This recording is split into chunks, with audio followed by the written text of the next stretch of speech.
তালজাঙ্গা রাজচন্দ্র রায় উচ্চ বিদ্যালয়।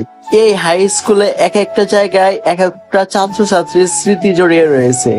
এই প্রতিষ্ঠানের এই বিল্ডিংটা প্রথম ছিল, যেটা ছাদের উপর আমি আছি। তো এই বিল্ডিংটা হচ্ছে দ্বিতীয় বিল্ডিং, যেটা থেকে অনেক সুন্দর ভিউ আসতেছে, ছাত্রছাত্রীরা দাঁড়িয়ে পিটি করতেছে।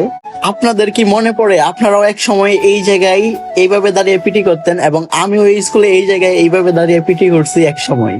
ভিডিওটি করার সময় যারা এই পিটির মধ্যে আছিলেন তারা অবশ্যই কমেন্ট বক্সে বলে যাবেন।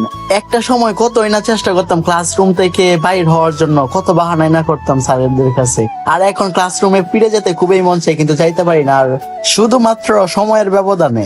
আপনাদের কি মনে পড়ে এখানে একটি আম গাছ ছিল আর এখানে অনেকটি ফুল গাছ ছিল? অনেকেই চাকরিগত জীবন নিয়ে ব্যস্ত হয়ে গেছেন, চাইলে আর আসতে পারে না এই স্কুলে।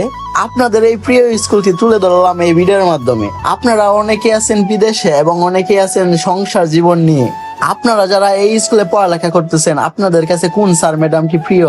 অবশ্যই সেই স্যার ম্যাডামের নামটি কমেন্ট বক্সে বলে যাবেন, পারলে একটি মেনশনও দিয়ে যাবেন। আর যারা এই স্কুলে পড়ালেখা করে বিদায় নিয়ে নিছেন তারাও কিন্তু নামটি বলে যাবেন আজকে। আর কে কোন জায়গা থেকে এই স্কুলে পড়ালেখা করেন এবং পড়ালেখা করতেন তারাও কিন্তু কমেন্ট বক্সে জানিয়ে যান। আর একটা সময় আমাদেরও ছিল এইভাবে পিটি শেষ করে ক্লাসরুমে গিয়ে বসে থাকতাম আমরা। আগে এই স্কুলের পরিবেশ ছিল একরকম, আর এখন হয়ে গেছে অন্যরকম। আপনাদের কাছে ভিডিওটি ভালো লাগলে একটি ফলো দিয়ে যাবেন আজকে।